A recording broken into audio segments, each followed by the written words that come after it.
Welcome again my friends. Bank Nifty analyser YouTube channel में आप सभी का स्वागत है। इस वीडियो में हम निफ्टी, बैंक निफ्टी और सेंसेक्स का वीकली एनालिसिस करेंगे। सबसे पहले हम निफ्टी को देखने वाले हैं। निफ्टी का 1 वीक का टाइम फ्रेम मैंने यहाँ पर सेट कर लिया है। जैसा कि अभी आप देख सकते हो कि पिछले एक हफ्ते के अंदर हमें लाल रंग की कैंडल देखने को मिली है। क्लोजिंग की अगर बात करें तो 22,929 के लेवल पर काफ़ी नेगेटिव क्लोजिंग हुई है।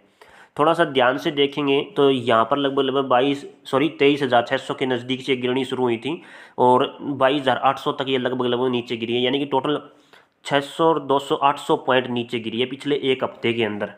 तो बहुत ही ज़बरदस्त गिरावट हमें देखने को मिली है। तो अब क्या मार्केट में निफ्टी अपसाइड मोमेंटम में जाएगी या फिर अभी और गिरावट हमें देखने को मिल सकती है? देखो, ये चीज़ बताएगी हमें ये वाला स्ट्रक्चर। अब जो स्ट्रक्चर बन रहा है, खुद देखो, आप ध्यान से देखो। ये मैंने पहले भी क्लियर कर रखा है आप सभी के लिए। ये क्या हो गया भाई, ये सेट कर दिया। तो यहाँ पर खुद देखो आप सभी कि मार्केट में तेज़ी आई, उसके बाद फिर बाज़ार थोड़ा साइडवेज टाइप में हुआ, फिर से हमें तेज़ी देखने को मिली और उसके बाद फिर बाज़ार में कंटिन्यू गिरावट। ठीक है, एक्चुअली में जो पहले गिरावट होनी चाहिए वो इसी तक होनी चाहिए, जैसे कि ये जो रेंज बैठी हुई ना, इसके अराउंड तक होनी चाहिए। ठीक है, तो अभी अगर ये और गिरती है, जैसे अपने लो को तोड़ देती है 22,800 के लेवल को अगर ये तोड़ती है, तो लगभग लगभग ये 22,400 400 पॉइंट और नीचे की तरफ फिसल सकती है। समझ रहे हो? तो हमें जो लेवल नोट करना है वो 22,400 का लेवल नोट करना है। 22,400 के लेवल को नोट करके रखें, उसके बाद डायरेक्ट 22,000 का लेवल नोट करके रखें। दो लेवल डाउन साइड की तरफ बैठे हुए हैं। अब ये क्यों है? क्योंकि देखो, यही स्ट्रक्चर मैं फिर से बनाकर दिखाता हूँ आप सभी को कि मार्केट ऊपर गई, साइडवेज हुई, फिर ऊपर गई और फिर नीचे गिर गई। नीचे कहाँ तक गिरती है? जहाँ तक ये साइडवेज मोमेंटम होता है, तो पहला टारगेट इसका यहीं तक होता है।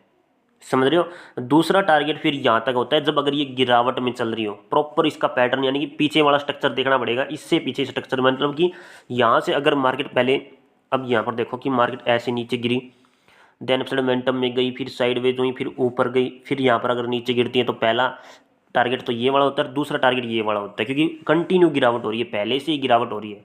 अब निफ्टी के अंदर तो ऐसा स्ट्रक्चर नहीं है, क्योंकि निफ्टी तो अपवार्ड डायरेक्शन में जा रही है। ठीक है, और अभी के समय जो स्ट्रक्चर बना हुआ है वो टॉप पर बना हुआ है, ऐसे करके ऐसे। तो ऐसे देखोगे तो ये ज़्यादातर यहाँ तक आ सकती है, वो यहाँ तक नहीं जाएगी। हाईली चांस है कि वो यहाँ तक नहीं जाएगी। मेरे कहने का मतलब ये है कि हाईली चांस है कि एच एच क्या कहते हैं इसको, हाफ कटी ड्रॉ HCR के स्ट्रक्चर के अंदर ऐसे ऐसे देन ऐसे फिर ऐसे हुआ, तो ये हाईली चांस है कि यहाँ तक रहे। ठीक है, वो यहाँ तक नहीं आ सकती। ये HCR का स्ट्रक्चर बोलता है, क्योंकि मार्केट अभी अपवार्ड डायरेक्शन में है अगर ऑल ओवर इस पैटर्न को देखे तो। क्योंकि यहाँ से मैं अगर ट्रेड लाइन भी निकालता हूँ ना, कुछ ऐसे करके ट्रेड लाइन निकलती है अपने सामने, कुछ ऐसे करके। समझ रहे हो? और जो गिरावट हमें देखने को मिल रही है वो इसी वजह से देखने को मिल रही है, क्योंकि HCR का पैटर्न यही होता है। ठीक है, और दूसरी बात है, यहाँ पर एक बिग बार बीरिश कैंडल बनी है, यानी कि ऑल ओवर ये क्या बना हुआ है, ये इवनिंग स्टार टाइप की कैंडल का फॉर्मेशन हो रहा है इसके अंदर। ठीक है, जो कि नेगेटिविटी की तरफ संकेत देता है। तो इसीलिए बोला है मैंने कि अगर ये मार्केट अपने लो को तोड़ देती है तो निफ्टी के अंदर बस इतना नोटिस करना है कि 22,800 के लेवल अगर फिर से टूट जाता है तो हमें यहाँ पर डाउन फॉलिंग देखने को मिल सकती है। 22,400 का पहला टारगेट है और फिर ज़्यादा से ज़्यादा 22,000 तक का टारगेट हो सकता है। इससे फालतू कोई टारगेट नहीं है। जी हाँ दोस्तों, फिर यहाँ से हमें तेज़ी देखने को मिलेगी ही मिलेगी, कोई रोक नहीं सकता। समझ रहे हो? और उसके बाद अपसाइड मोमेंटम में अब देखो दूसरे तरीके से सोचते हैं, एक कैंडल के हिसाब से सोचते हैं।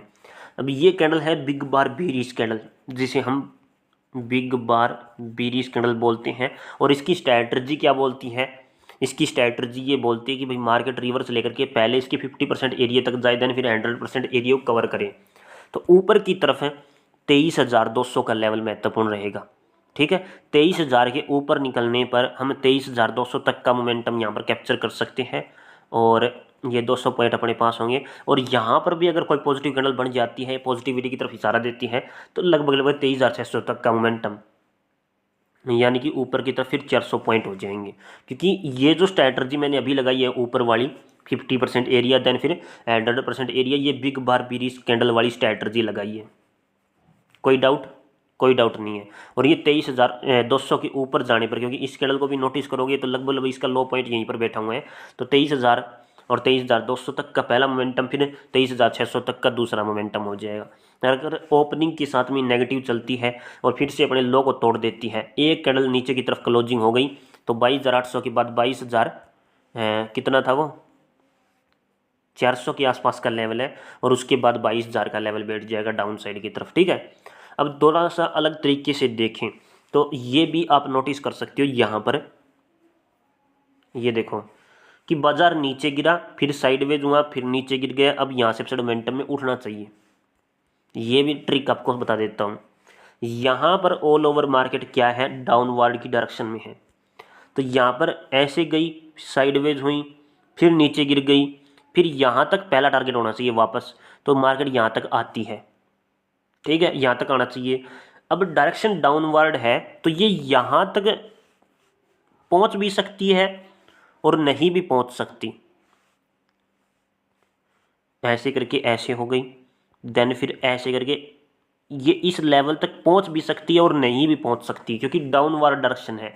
अगर ये सेंटर में होती तो इसके हाईली चांस थे कि अपसाइड मोमेंटम में यहाँ तक पहुँच जाए, और ये अपवर्ड डायरेक्शन में होती तो ये अपसाइड मोमेंटम की तरफ निकल लेती। तो यही पैटर्न है कि मार्केट नीचे गिरी, साइडवेज हुई, फिर नीचे गिर गई, और फिर अपसाइड मोमेंटम में इस लेवल तक जाना चाहिए था, लेकिन नहीं गई। थोड़ा सा नीचे से ही वापस कंटिन्यू डाउनफॉल कर गई। जैसे ही इस वाली कैंडल के लो क्रॉस किया, डाउनफॉलिंग देखने को मिली है। तो इस बात से हमें क्या सीखने को मिलता है? इस बात से हमें ये सीखने को मिलता है कि जो मार्केट की डायरेक्शन है वो डाउनवर्ड की तरफ है, इसीलिए वो इस लेवल को टच नहीं किया उसने, वरना टच करती। ये इन्वर्टेड HCR का पैटर्न है। सिंपल HCR का भी समझा दिया और इन्वर्टेड HCR का पैटर्न भी आपको बता दिया। ठीक है, और इसके हिसाब से पहले 50% एरिया, देन 100% एरिया, फिर इस लेवल के ऊपर निकलेगी तो फिर दोबारा से ये लेवल महत्वपूर्ण हो जाएगा। दूसरी बार में ये इस लेवल तक जा सकती हैं। ठीक है, कोई दिक्कत? कोई दिक्कत नहीं है ना। HCR का पैटर्न भी बता दिया ऊपर से, और डाउन साइड से मैंने ये सेंट्रल एरिया बता दिया। एक बार मैं यहाँ पर लगा के देखता हूँ। अरे क्या हो गया, ये गिरावट आई, देन ये गिरावट थी, उसके बाद ये गिरावट देखते हैं कहाँ तक बैठ रही है। काफ़ी बची हुई है अभी भी डाउन साइड की तरफ। चलो देखते हैं कि क्या सिचुएशन रहती है। तो लगभग ये जो लेवल है वही मैंने बताया आप सभी को कि लगभग ये इस लेवल के नज़दीक में रह सकती है, 22,400 500। ठीक है, तो लो लेवल को जैसे ही तोड़ेगी हमें डाउनफॉलिंग देखना पड़ेगा, सोचना पड़ेगा। एक 5 मिनट के टाइम फ्रेम में, 15 मिनट के टाइम फ्रेम में डाउन साइड की तरफ क्लोजिंग देती है, तो वैसे भी हमें डाउन साइड की तरफ का मोमेंटम देखने को मिलेगा। क्योंकि अब ये देखोगे ना, 1 वीक के टाइम फ्रेम में भी अगर ध्यान से देखोगे, ट्रेंगल शेप पैटर्न है। ऐसे करके देखोगे तो ये ऐसे गई, फिर नीचे हुई, फिर ऐसे गई, फिर ऐसे हो रही है। ठीक है, तो अगर नीचे की तरफ ब्रेक डाउन कर दिया तो ऐसे करके फिर ये ऐसे, फिर अपसाइड मोमेंटम में उठ सकती है, और अगर ऊपर की तरफ ब्रेकआउट दे दिया तो बहुत अच्छी बात है, फिर ऐसे करके ऐसे निकल लेगी। ये मैं बड़ा टाइम फ्रेम में थोड़ा बड़ा स्ट्रक्चर आपको बता रहा हूँ। अब इसको करते हैं हाइड। ओके, बात करते हैं बैंक निफ्टी के बारे में। बैंक निफ्टी के अंदर एक इन्वर्टेड HCR का पैटर्न बना। यहाँ पर आप खुद देखो, ये वाला रिजेक्शन लिया, नीचे गिर गई, अपसाइड मोमेंटम में गई, सपोर्ट बना दिया, फिर उठ गई, फिर नीचे गिर गई, और अब दोबारा से ऐसे करके ऐसी हो रही है। तो अब यहाँ पर हमें जो चीज़ देखने को मिलेगी, देखो ये जो लेवल क्रॉस होगा ना, तब हमें डाउनफॉल देखने को मिलेगा, वरना अभी कोई डाउनफॉल देखने को नहीं मिलेगा। जी हाँ दोस्तों, 48,000 का लेवल अगर फिर से क्रॉस हो गया, थोड़ी मोटी भी क्लोजिंग नीचे की तरफ हो गई, तो हमें डाउनफॉलिंग देखने को मिल सकती है लगभग 46,000 के लेवल के आसपास तक। समझ रहे हो, लगभग 2,000 पॉइंटों के आसपास का मोमेंटम डाउन साइड की तरफ देखने को मिल सकता है। और अगर ऐसा नहीं करती है, वापस से मोमेंटम की तरफ चलती है, तो पहले इसका 50% एरिया ही नोट करना पड़ेगा, 49,600, और फिर हमें डायरेक्ट कौन सा लेवल नोट करना है, 50,800 के आसपास का लेवल नोट करना है। यानी कि 800 और 400 1200 पॉइंटों का ये मोमेंटम रहेगा हमारे लिए। ठीक है। और ऐसे यहाँ पर देखोगे ना तो यहाँ पर भी वही है कि नीचे गिरा, साइडवेज हुई, फिर नीचे गिर गई। अब यहाँ से अपसाइड मोमेंटम में उठना चाहिए। तो पहले टारगेट वाला ये पॉइंट है, थोड़ा मोटा इसके बीच में थोड़ा सा वापस डाउन साइड की तरफ खिसकने की कोशिश हो रही है, क्योंकि इसके अंदर इंट्रा डे बेसिस पर एक गैप बचा हुआ है। देखो 15 मिनट के टाइम फ्रेम में दिखाता हूँ, नहीं नहीं 1 डे के टाइम फ्रेम में देखो आप, ये देखो ये एक छोटा सा गैप छोड़ रखा है मार्केट ने, इसको फिल कर दे और देन अगेन अपसाइड मोमेंटम में जाए तो बहुत अच्छी बात है, फिर मुड़ के नीचे नहीं देखेगी। ये गैप छोड़ा था, ये फिल कर दिया। अब ये गैप छोड़ा है तो देखते हैं इसको फिल कर पाती है नहीं कर पाती। जैसे ही इस लेवल को क्रॉस करती है तो ये लगभग ये 400 पॉइंट, ये जो गैप बचा हुआ है वो आप नोटिस कर सकते हो कितने पॉइंट ऑफ गैप है। ये इंट्रा डे बेसिस पर मैं आपको बाद में समझा दूंगा। हाल फिलहाल यहाँ पर देखोगे तो डब्ल्यू टाइप के पैटर्न का फॉर्मेशन हुआ और उसके बाद रीटेस्टिंग होनी चाहिए थी। रीटेस्टिंग पर पॉजिटिव कैंडल चाहिए थी, positive candle hammer I, but इसके साथ में कोई बुलिशनेस कैंडल नहीं आ पाई, ऊपर की तरफ है क्लोजिंग नहीं दे पाई। तो ऐसे होता है। तब मैंने बताया था कि इस लेवल के ऊपर मैं तेज़ी मानूंगा कि जैसे निकलेगी तो ऊपर की तरफ तेज़ी आ जाएगी, बट ऐसा हुआ नहीं। ठीक है। तो अभी ये सपोर्ट एरिया बैठा हुआ है मोस्ट इंपॉर्टेंट। अगर ये लेवल टूटता है तो हम डाउन साइड की तरफ सोच सकते हैं। अभी हाल फिलहाल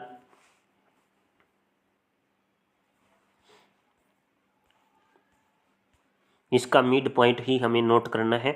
और जैसे ही ये लो लेवल तोड़े, 48,800 के लेवल को तोड़े, तो लगभग ये 48,400 यानी कि 400 पॉइंट का डाउन साइड की तरफ मोमेंटम हमें नोट करना पड़ेगा। ऊपर की तरफ 49,600 से लेकर के और लगभग 50,500 400-500 का मोमेंटम यहाँ पर नोट कर सकते हो। ठीक है। तो ये है इंपॉर्टेंट लेवल्स हमारे। और वैसे देखें ना तो जैसे कि जब मार्केट ऐसे करके एक ट्रायंगल शेप पैटर्न बना देती है, मान के चलो कि ऐसे करके ट्रायंगल शेप पैटर्न बन गया, ये वाला ये एक ट्रायंगल शेप पैटर्न बन गया, तो मार्केट जैसे नीचे गिरती है दोबारा से उसी लेवल पर चली जाती है। फिर ये एक ऐसा कुछ पैटर्न होता है, ये मैंने बिटकॉइन के अंदर नोटिस किया है। तो जैसे कि अब ये एक पैटर्न है कुछ ऐसे करके ऐसे है, ठीक है, और उससे पहले अपसाइड मोमेंटम में गई, फिर वापस नीचे, देन अगेन ये पैटर्न बना, उसके बाद ट्रायंगल शेप पैटर्न का फॉर्मेशन हुआ। अब ये रीटेस्टिंग करके अगर इस लेवल को तोड़ देती है तब तो हमें डाउनफॉलिंग देखने को मिल सकती है, क्योंकि फिर तो ज़बरदस्त डाउनफॉलिंग हो जाएगी, वरना इतने चांसेस नहीं है कि डाउनफॉलिंग हो जाए। ठीक है। और जैसे इस लेवल के अंडर में फिर से घुसेगी और अच्छी खासी हमें तेज़ी देखने को मिलेगी, ये वाला सारे लेवल क्लियर हो जाएंगे फिर। ओके। सेंसेक्स की बात करते हैं। सेंसेक्स के अंदर क्या मामला है? सेंसेक्स के अंदर भी कुछ वैसा ही मामला है कि अपसाइड मोमेंटम में गई, थोड़ा साइडवेज हुई, अपसाइड मोमेंटम की तरफ साइडवेज है, ये कुछ ऐसा बॉक्स बना हुआ है, देन फिर अपसाइड मोमेंटम में चली गई और उसके बाद क्या हुआ है, नीचे की तरफ। ठीक है। पहला टारगेट कहाँ तक होता है? पहला टारगेट इसके इस पार्ट तक होता है, वो यहाँ डायरेक्शन अगर अपसाइड मोमेंटम में हो तो ऊपर की तरफ हो तो वो शायद इस लेवल तक ना भी पहुँचे, इस लेवल के अंडर में ना भी पहुँचे, और पहुंचना चाहिए तो पहुंच भी सकती है, फिर अपसाइड मोमेंटम में उठ सकती है। इससे ज़्यादा गिरावट देखने को नहीं मिल सकती, ये मेरा एनालिसिस बोलता है, क्योंकि यहाँ पर भी हम HCR पैटर्न का यहाँ पर यूज कर सकते हैं। दूसरा हम यहाँ पर एक ट्रायंगल से पैटर्न का भी यूज कर सकते हैं, क्योंकि ऊपर गई फिर नीचे, फिर ऊपर गई फिर नीचे, फिर ऊपर गई फिर नीचे। ठीक है, समझ रहे हो। और ये भी इवनिंग स्टार टाइप की कैंडल का फॉर्मेशन हुआ है, ये भी इवनिंग स्टार था और ये नहीं था, लगभग ये बीडी सिंगल्फिंग टाइप की कैंडल का फॉर्मेशन हुआ यहाँ पर। तो जैसे ही लो लेवल को तोड़ा है, आप देखो जैसे इसने तोड़ा डाउन फॉलिंग आ गई, जैसे इसने लेवल को तोड़ा डाउन फॉलिंग आ गई, लेकिन इसमें ऐसा कुछ नहीं है। तो जैसे ये लेवल अगर फिर से टूट जाता है तो फिर से हमें डाउन फॉलिंग देखने को मिल सकती है। ज़्यादा से ज़्यादा लेवल जो बैठेगा ये इसके लिए वो 75,000 के लेवल को क्रॉसिंग, इस लेवल को क्रॉसिंग करने के बाद ज़्यादा से ज़्यादा वो इस रेंज के अंदर पहुँच सकती है बस। ठीक है, पहुँचना चाहे तो, और फिर हमें वापस से अपसाइड मोमेंटम की तरफ मोमेंटम देखने को मिलेगा। अब अगर ये मॉर्निंग स्टार फेल हो जाता है, यहाँ पर वापस से कोई बुलिश कैंडल बन जाती है इस हफ्ते के अंदर अंदर, तो ये सारी चीज़ें फेल हो जाएगी। फिर हम यहाँ पर बुलिश इंगल्फिंग के माध्यम से यूज करेंगे, अपसाइड मोमेंटम की तरफ निकल लेंगे। और फिर हमारा पहला टारगेट क्या रहेगा? वैसे तो अभी के समय इस हफ्ते के लिए जो मोस्ट इंपॉर्टेंट पहला लेवल बैठ रहा है वो 76,800 के आसपास का है। दूसरा है यहाँ पर लगभग 78,000 का, 76,800 से लेकर के 1,200 पॉइंटों का ये मोमेंटम हो गया ऊपर की तरफ है। और डाउन साइड की तरफ तभी सोचना है जब इस लेवल को क्रॉसिंग करेगी। 75,400 के लेवल को जब क्रॉसिंग करेगी तभी हमें डाउन साइड की तरफ सोचना है।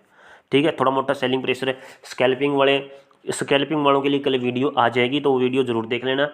ओके, ये मैंने थोड़ा सा वीकली टाइम फ्रेम के अंदर बताया आप सभी को। ठीक है, इसका फेल होना बहुत ज़्यादा ज़रूरी है। जैसे ही ये फेल हो जाएगा, ऊपर की तरफ मोमेंटम हमें देखने को मिलेगा कुछ ऐसे करके। गिरा कौन रहा है मार्केट को? लाल रंग की बीरिश कैंडल आई, गिरा दिया। क्योंकि यहीं तो देखो इवनिंग स्टार, फिर उसी टाइप की कैंडल बनी हुई है, फिर से उसी टाइप की कैंडल बनी हुई है, तो लगातार यहीं गिरा रही है। एक फेल हो गई तो ऑटोमेटिक सारी की सारी फेल हो जाएगी। अभी ये हावी है तीनों की तीनों, तो जैसे ही ऐसे करके ऐसे गई, रीटेस्टिंग हुई, देन फिर ये पहले ये फेल हो जाएगी, फिर ये फेल हो जाएगी। समझ रहे हो? तो ये पैटर्न हमें देखने को मिलेगा, जिसके बहुत ज़्यादा चांसेस है, हाईली चांसेस है। ठीक है, तो हमें दोनों साइड सोच के चलना पड़ता है। मार्केट है, कुछ भी कर सकती है, कौन से भी इंपॉर्टेंट सपोर्ट रेजिस्टेंस बना सकती है, लेकिन जो लेवल बन रहे हैं वो मैंने आपको बता दिए हैं। कोई भी न्यूज़ अगर यूज़ करती है तो उसका इफेक्ट भी हमें देखने को मिलता है। इसीलिए तो मार्केट के अंदर स्टॉप लॉस लगाना पड़ता है सबसे पहले। टारगेट लेने के बाद स्टॉप लॉस जरूर लगाएं। ठीक है, एनालिसिस कर दिया है। मेरे एनालिसिस के हिसाब से जो पैटर्न बन रहा था वो मैंने आपको बता दिया। ठीक, और अपने अकॉर्डिंग चलती है तो अच्छी बात है, अगर अगेंस्ट में चलती है तो इंपॉर्टेंट लेवल हमें फोकस में रखने पड़ेंगे। ओके, तो इन्हीं इंपॉर्टेंट लेवल्स को नोट करें। और आज मैंने बिटकॉइन की वीडियो डाली है, तो बिटकॉइन की वीडियो ज़रूर चेक करना आप सभी। उसके अंदर मैंने 2-3 चीज़ें आप सभी को बता रखी है, जैसे कि रिपीटिंग स्ट्रक्चर के बारे में बताया है। ये क्या होता है मैंने वीडियो डाल रखी है, स्पेशली यूट्यूब पर पड़ी हुई है, रिपीटिंग स्ट्रक्चर के बारे में। दूसरी, सप्लाई एंड डिमांड के बारे में थोड़ा मोटा बताया है। तीसरा मैंने बताया कैंडलस्टिक चार्ट पैटर्न यानी कि सीसीपी के अंदर।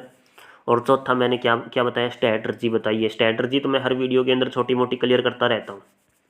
ओके, तो इन 4-5 चीज़ों के बारे में डिस्कस किया है, और इनकी स्पेशल वीडियो भी बना रखी है मैंने आप सभी के लिए, तो वीडियो ज़रूर देखें। और जिसको ज्वाइन बटन ऑन करना है तो ज्वाइन बटन ऑन करके भी चेक कर सकते हो, क्योंकि वहाँ पर मेरी एक पेड स्ट्रैटर्जी पड़ी हुई है, और वो paid strategy intra day basis पर लग रही है। वो बिटकॉइन के अंदर भी लगी थी, क्योंकि 1 वीक के टाइम फ्रेम में बिटकॉइन के अंदर जो स्ट्रैटर्जी लग रही है वो स्ट्रैटर्जी मैंने ज्वाइन बटन के अंदर बता रखी है आप सभी को, तो ज्वाइन बटन ऑन करके भी आप देख सकते हो। ठीक है, तो बहुत बहुत धन्यवाद। आशा करता हूँ वीडियो आप सभी को बहुत ज़्यादा पसंद आई होगी। मिलता हूँ नेक्स्ट वीडियो में। भारत माता की जय दोस्तों।